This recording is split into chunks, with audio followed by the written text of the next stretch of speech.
for having me. I'm Jeff Lowenstein, and I am the former treasurer of the Rotary Club of San Mateo and San Mateo Rotary Foundation. I'm the current treasurer of Rotary Haciendas, Inc., which is a senior housing project that we have. And my day job, I'm the CEO of a company, and I do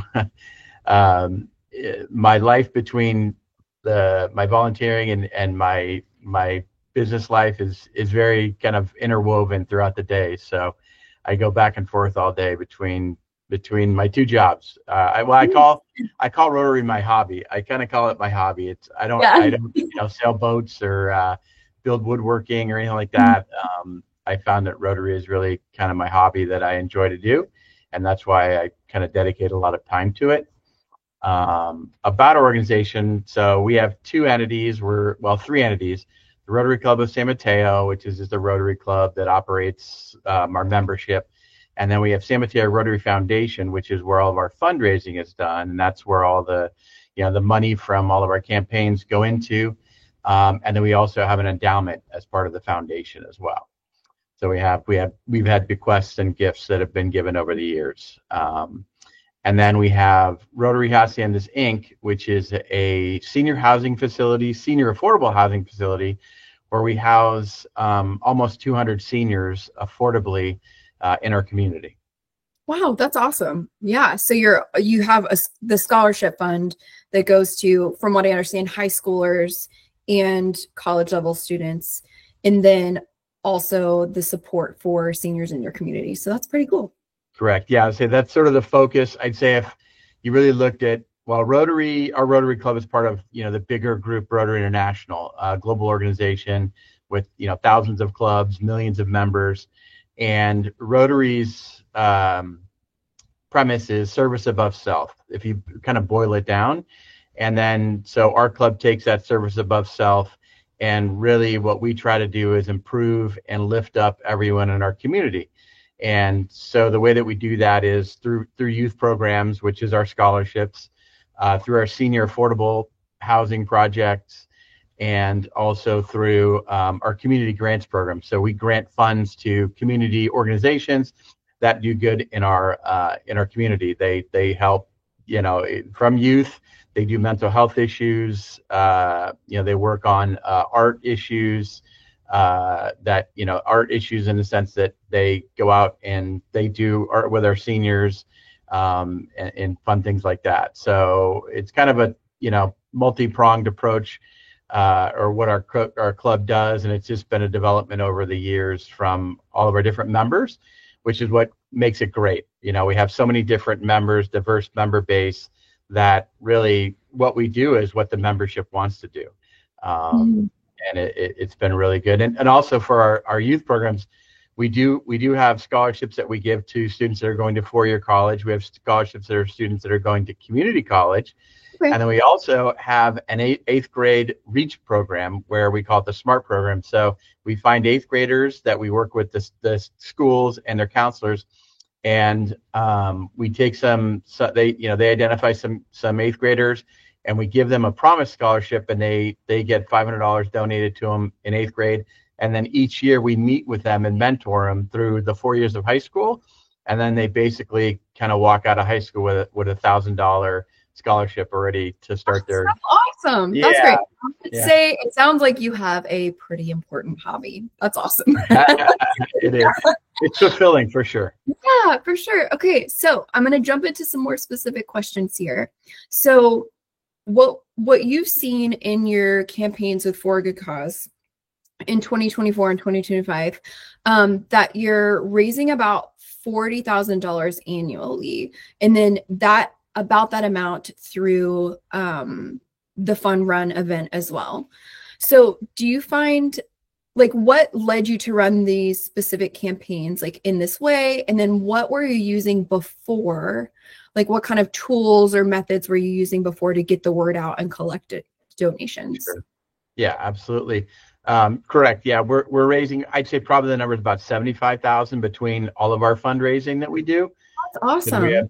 We have the scholarship club, we have the Fun Run, and then we also have another one called the Card Show.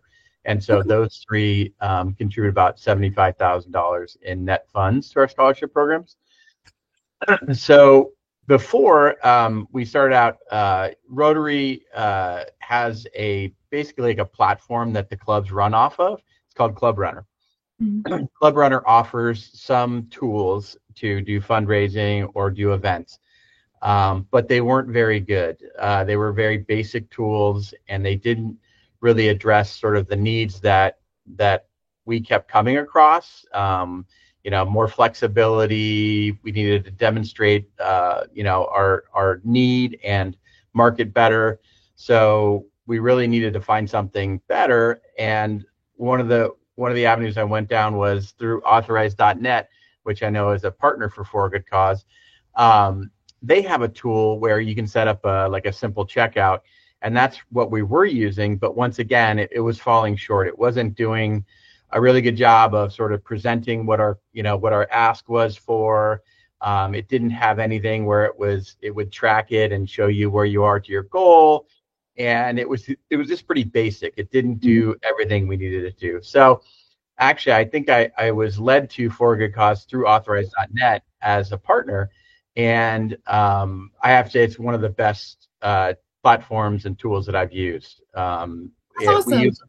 Yeah, it's been great. I mean, I think it's a really, really great tool, and I've trumpeted it with any of the other, fundraising organizations or clubs that I work with, because I was just talking about it this past week with so the clubs roll up to a district, and our district is kind of struggling as well with their fundraising and kind of what they're doing. So I kind of introduced them and said, For a Good Cause is a great platform to look at. So they're definitely taking a look at that now, just because of all the capabilities of it. It allows us to be flexible.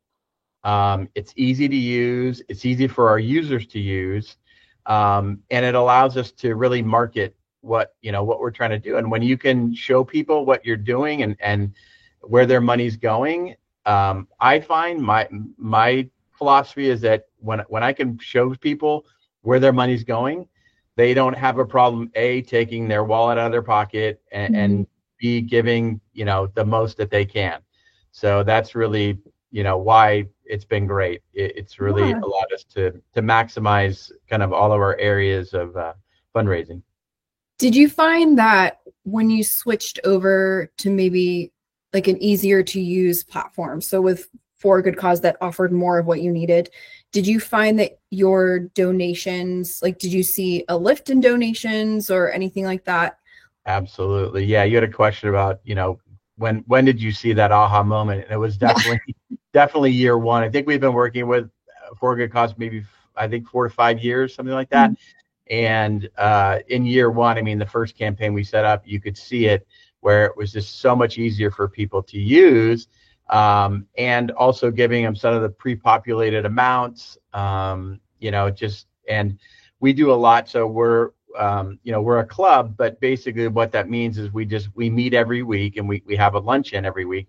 And when we're doing our fundraising, I'll get up in front of the club and just announce what we're doing, and everything is going on and the ways that they can donate. And when you put a QR code on the table and someone can do it like as I'm saying it, it's so much Yeah. more effective. The other ways, it wasn't mobile friendly. So the mobile friendly ability of For a Good Cause has changed the game, because then people can do it right then, and they don't have to go, oh, I got to go back to a computer and get in front of a browser and do it. They can do it right from their phone, and it's just a couple clicks. And especially now with like Apple and Google Pay, it is literally just a couple clicks and they can make their donation, which people will do, and they will, they will make their donations. Most of the time when people don't, what I find especially with our members, is they don't donate because they don't want to. They just don't donate because they've forgotten, or they got an email and they forgot to click on the link, or they never finished, or whatever.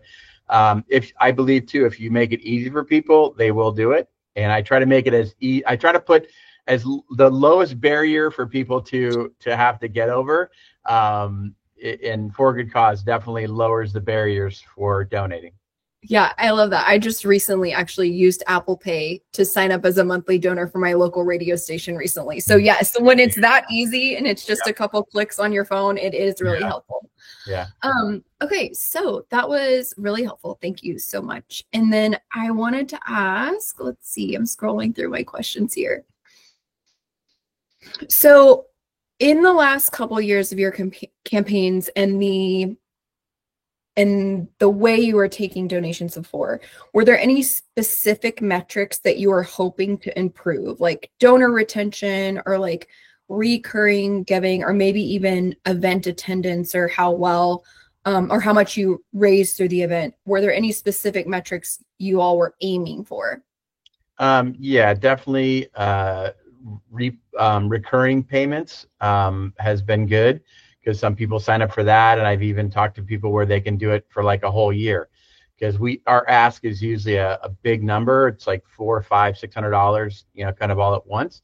So actually, for some people, they can break it down into $50 a month or $25 a month. So that's really helped.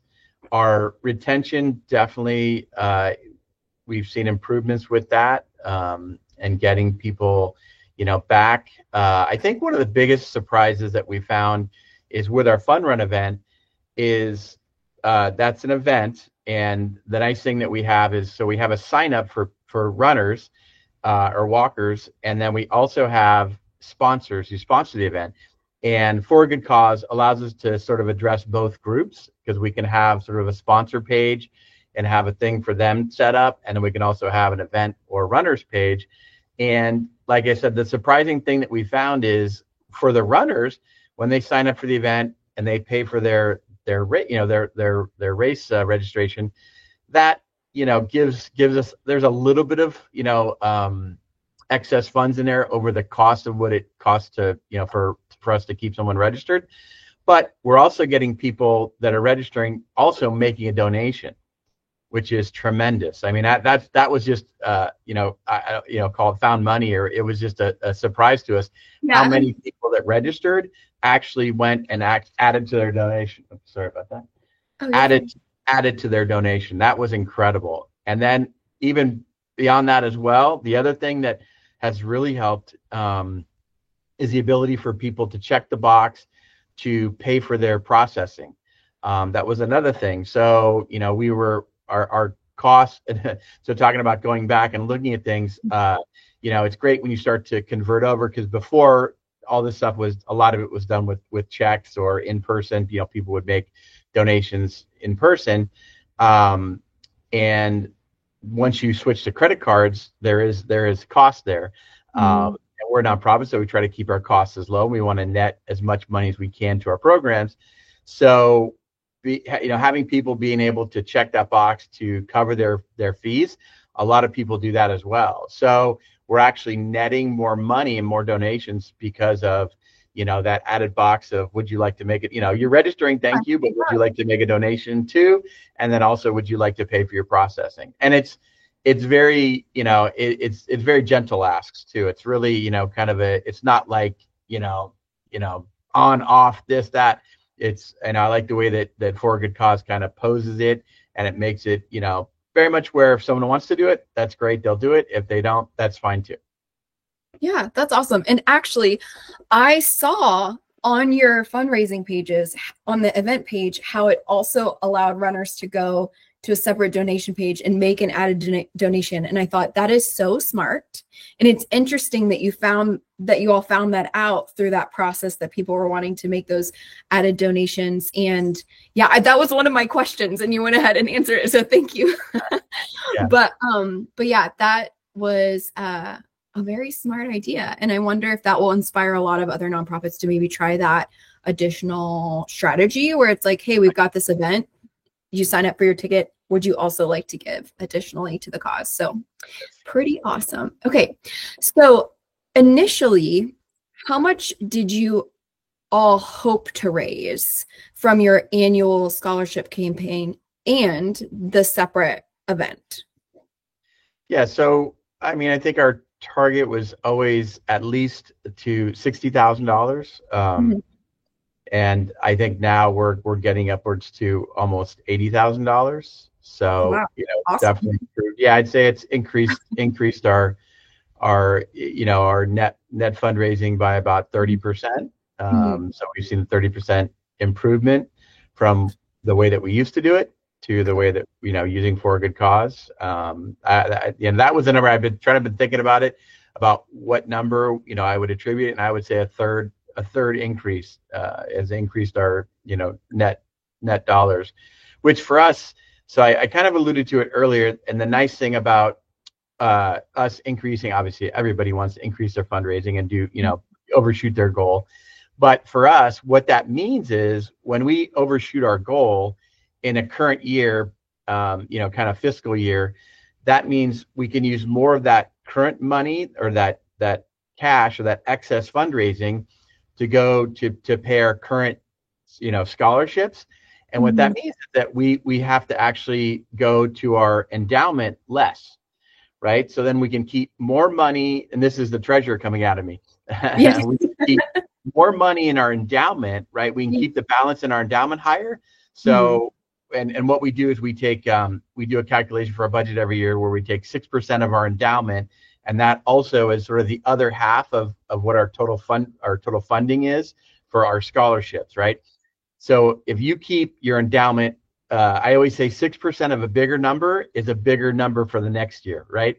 So if we can keep our endowment increasing and not pulling money out of it, then that just keeps increasing, everything that as we grow it. And so if 6% of $1 million is one number, but 6% of 1.5 million is another number, right? Yeah. And that's what helps us every year, not only the increased fundraising that we do, but the increase that we can do on our endowment helps to increase our entire pot.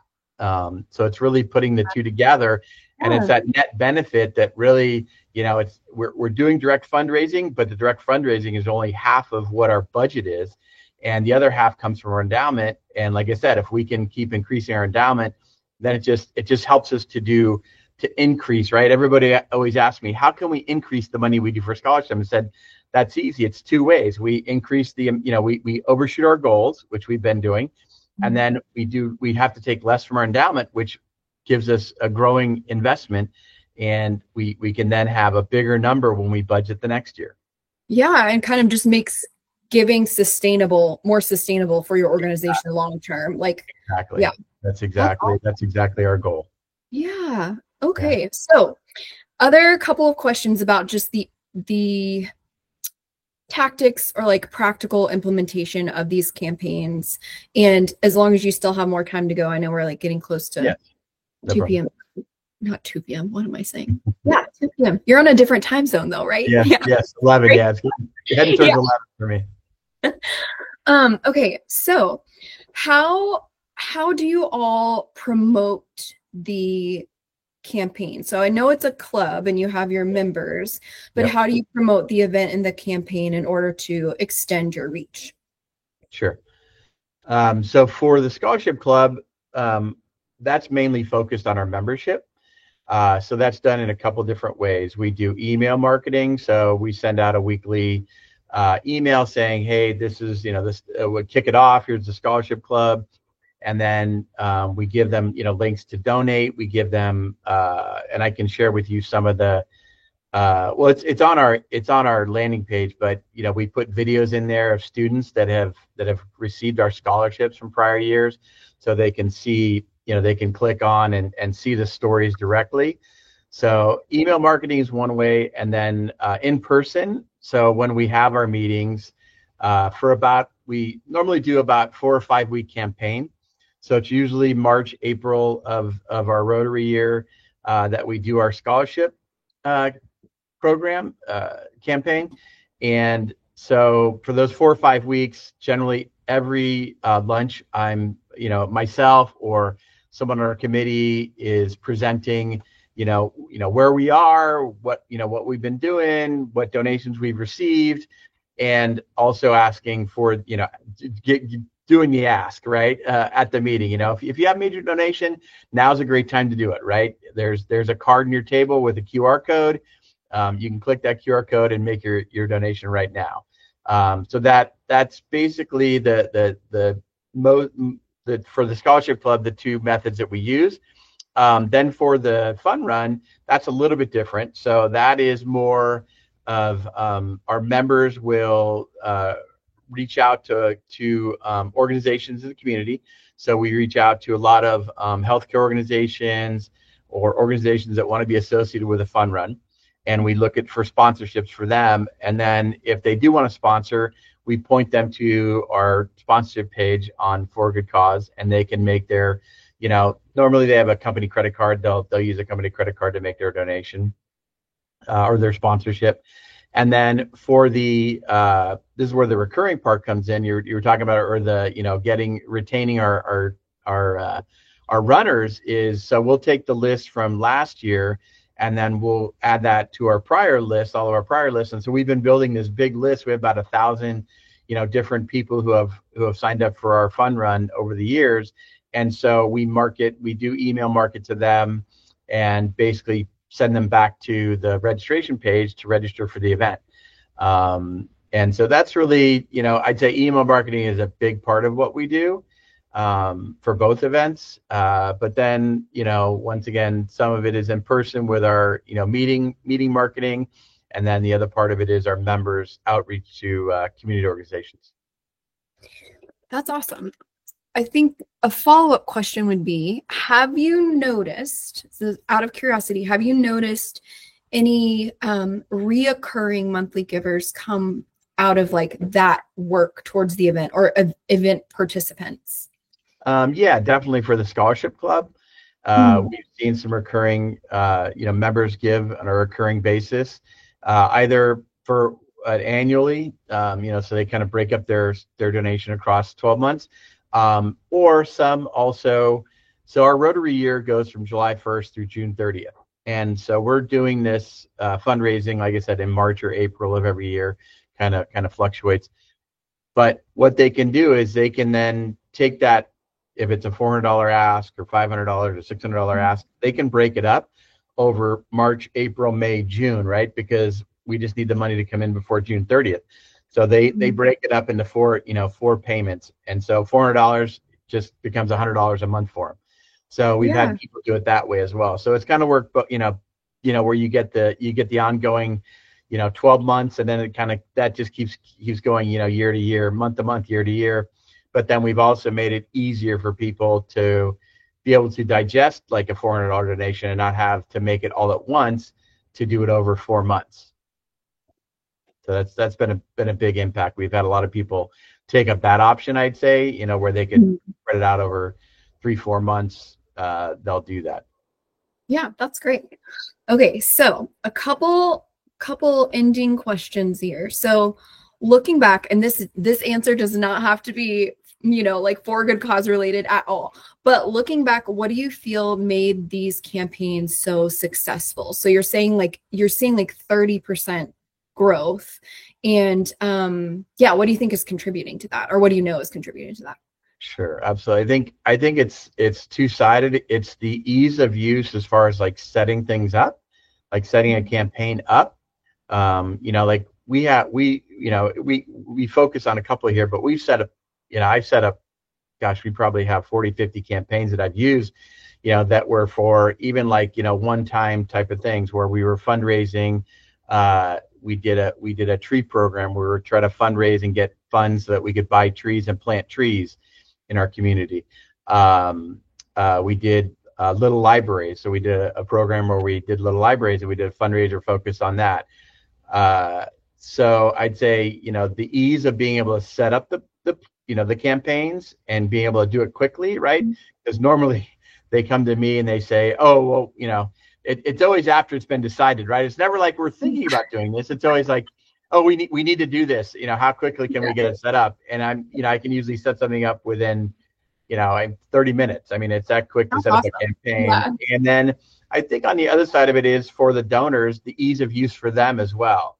Where they can go and they have sort of the page where they can see everything about the campaign and everything about, what we're trying to do. But also then when they want to give, it's very easy for them to give. A lot of the other tools we use were very clunky, and people weren't even sure, like I hit this, but then it asked me another question. And, so sometimes we had people that were like hung up in between, because there's like, the page where you put in information and it takes you to another page where you put in your credit card information. And it just made it confusing for people. So I think it's streamlined and made it easier for the donors, which I think has also increased our donors, because, we've gotten more donors because of that. And I think it's also increased the amount that they donate, because they feel so good about donating. They feel, safe, secure, and that it's going into the right place, and it's not, going off into some, outer space location, that it's actually getting to the right program. So I think those are the two things, kind of the ease of use on both sides of it, the setup, as well as the donor side.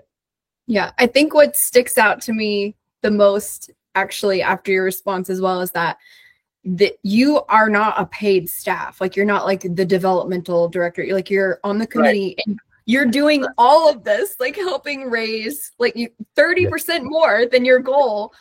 In part-time, and it's that easy for you as a volunteer. So it's very interesting you say that, because that's exactly. So when we did move to For a Good Cause, that was one of the things I had to go to the board and kind of present it to the board. And that was one of the things I said, is that hey, we're kind of a grassroots all volunteer army, and we need tools that are good and easy to use, because the stuff we were using was just it was too hard, and other people couldn't use it or set it up. And so that's why I've really gone with tools that are, very easy to use. And anyone can use them, right? Like I don't just set campaigns up. I have access. I let, other people have access, and they can set up campaigns that need to be done as well. So that is an absolute great point, that, we don't have a big staff. We don't have, paid people sitting behind here doing this all day, every day. It's a few of us, and we need to have things that are good and easy to use. So that, I feel like that's like a big standout of like the impressiveness of like how you all use For a Good Cause. It's like, this is volunteer based, and you're making it all happen like volunteer based in a way that works for all of your schedules, which is pretty cool. Okay, let's see. So a couple final questions here. So what advice would you give to other small teams or sets of volunteers who want to grow their fundraising efforts in a similar way? I mean, I think definitely, find the right tool, which we found with For a Good Cause, because like I said, it'll make it easier for you on the back end, to do everything you need to do, not just setting up. But like, I'll give you an example. So the way that we use For a Good Cause with the Scholarship Club, the nice thing about it is we get all the donations that come through For a Good Cause, but we also get some offline donations, right? I'll call them offline donations, which are people that send checks, right? And we just have to sort of, we have to take things however people want to give them to us, right? And then that way our current treasurer can go in and add those people to the campaign as like an offline donation. And that puts it all under that same umbrella as that same campaign. So that's where like the ease of use and the multiple team members can be in the same campaign and be updating or impacting the same campaign is crucial. And I think if you are a volunteer team, you need things that you can have that are easy to use. Multiple team members can get in and do it. And then, that the product that you're going to put out there for your donors is going to be easy for them to use. Because if it's hard for your donors to use, all you're going to do is be answering questions all day, or you're going to be, doing these sort of out of process things where you say, well, just send the information to me, or I'll get your credit card information when we're in person, or, all these kind of clunky methods that you really shouldn't be doing. That make just more work for you. So you can lessen the work if you use the right tools. And another question. So what would you say that you or your team learned from these particular campaigns, like the last couple of years that have done really well, that you would want to take into future campaigns? That's a great question. We actually, so with the 2025 Scholarship Club, kind of one of the things that we've been doing this particular type of campaign for about 5 years, where it's just a pure ask. We used to do other types of events that were like events, and it would be, you pay for a ticket, and there were some fun, some funds that we would get from that, and it could be an auction, or it could be other types of things that would happen at the event where we would raise additional funds, which made it a lot of work, right? And once it goes back to that all volunteer army, made it a lot of work. So one of the things that we kind of grew out of the 2025 campaign is for Scholarship Club for 2026, we're actually going to add an element called Fan Club. The Fan Club. What the Fan Club stands for is Fund a Need, right? So we have scholarship and we have students, and we can specifically designate amounts that attribute to the student, like books, registration, transportation, housing, food, all these things that have a direct cost for that student that we can identify. So we're going to have the Scholarship Club, so people can still give, for X amount that they want to give. They can also additionally give and fund a specific need. Or if they don't want to give just to a general donation, they can then drop down and fund specific needs. They can say, I want to do, books for a student for 1 year, $100, or, and I want to do transportation, $100. And they can add sort of like a menu, right? They can add these things and then, give a total donation, where it's probably, in my estimation, it's going to be the same that they would give if they just gave a general donation, but they're getting to designate, where those funds, where they want those funds to be targeted for that. Yeah. So that was the growth of our 2025 campaign.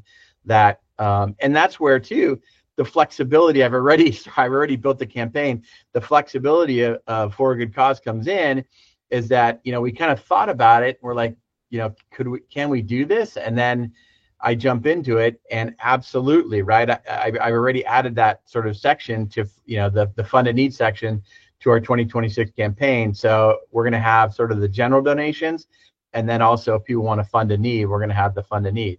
So it's already sort of been put in place for 2026. So that's awesome.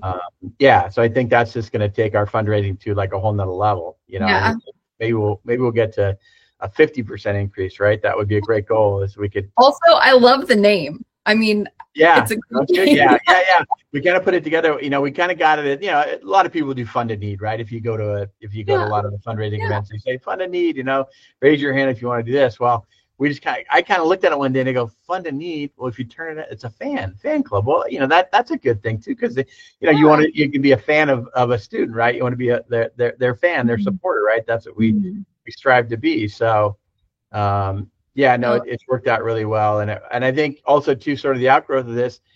Every year next week we're going to be doing our scholarship luncheon, which is where we present these awards to all of our students. So we just gave out. We just finished so the fun part, or the great part of doing the fundraising with For a Good Cause, is that myself, I'm also on the committees that helps give out the money, that helps award it. And that's really the rewarding part of it. I mean, I'd say actually it's fun to do the fundraising. Before it was more of a chore. I'd say with For a Good Cause is kind of fun, because I'm not a great, kind of get in front and hoop and holler, but I do kind of get up and, get people, help get people motivated, take that credit card out of the wallet.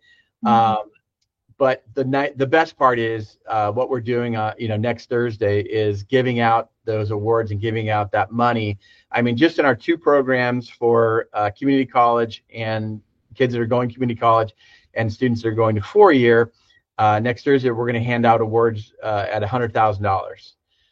So that's really the payoff for everything, and why, that I'd say I worked so hard at, the fundraising effort, is because I know what it looks like on the other end. I know what that payoff is, and it's giving. So we have 30 students that are getting $100,000 in awards, and then we have another about 30 students that are from our SMART program.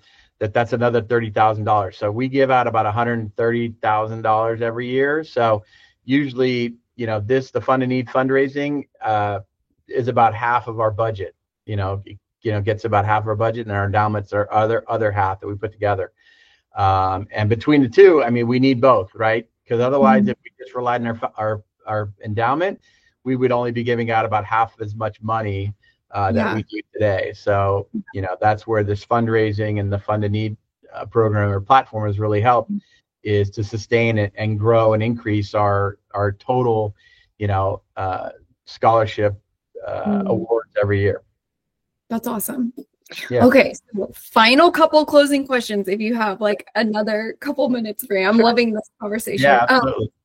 So, how have these campaigns and or like using for a good cause, it doesn't necessarily have to be tool related,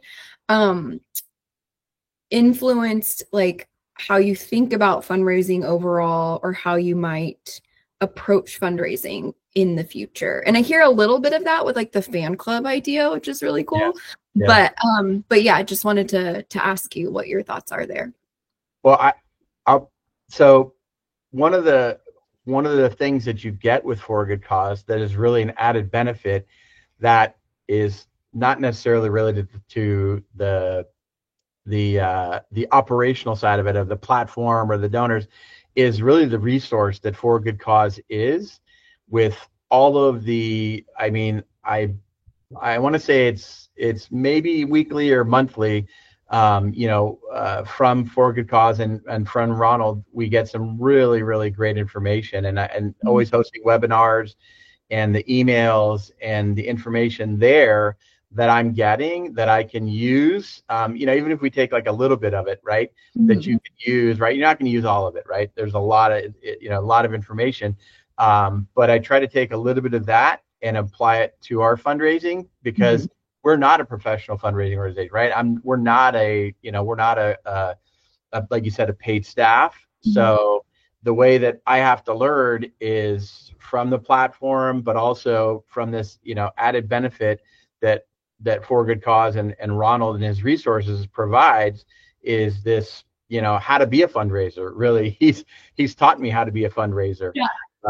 So I think that's the biggest added benefit for all of our campaigns that has really helped, because it's the things of, the Apple Pay, the Google Pay, the doing the recurring payments, breaking things up, the flexibility and how to, do things and move things around. I think all of those things have helped to not only just improve and get us to where we are today, but then also doing better in the future, right? That's the nice part, is that, I think sometimes you get on a platform and it's kind of like, okay, you're kind of it's great when you start, right? Because there's so much and it's like, it's so new.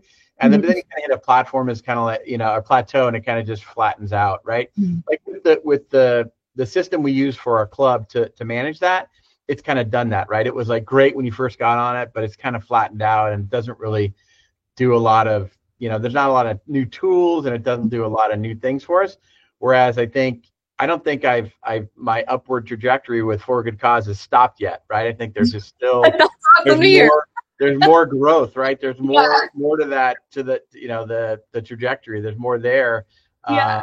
And I think that's important too, is that, with the platform, it doesn't just, stand still and rest on its laurels and say, okay, we're done, and this is everything it can do. And I do like the part too that I provided input and the platform is listening.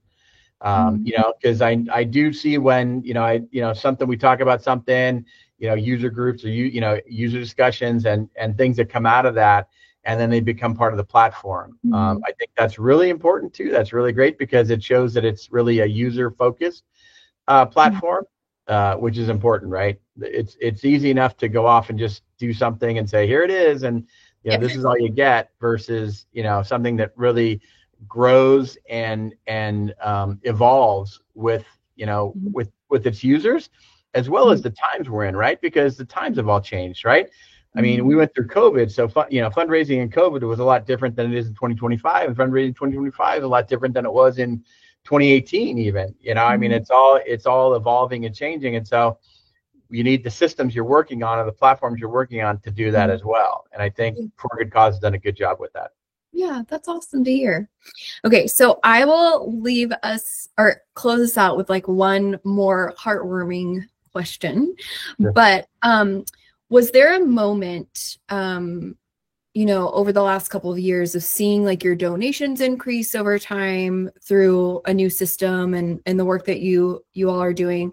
Was there a moment that felt especially meaningful or affirming to you and your team of volunteers, or even feedback from your donors or the people that you're serving that felt really encouraging and affirming? Yeah, absolutely. I was just talking about the scholarships.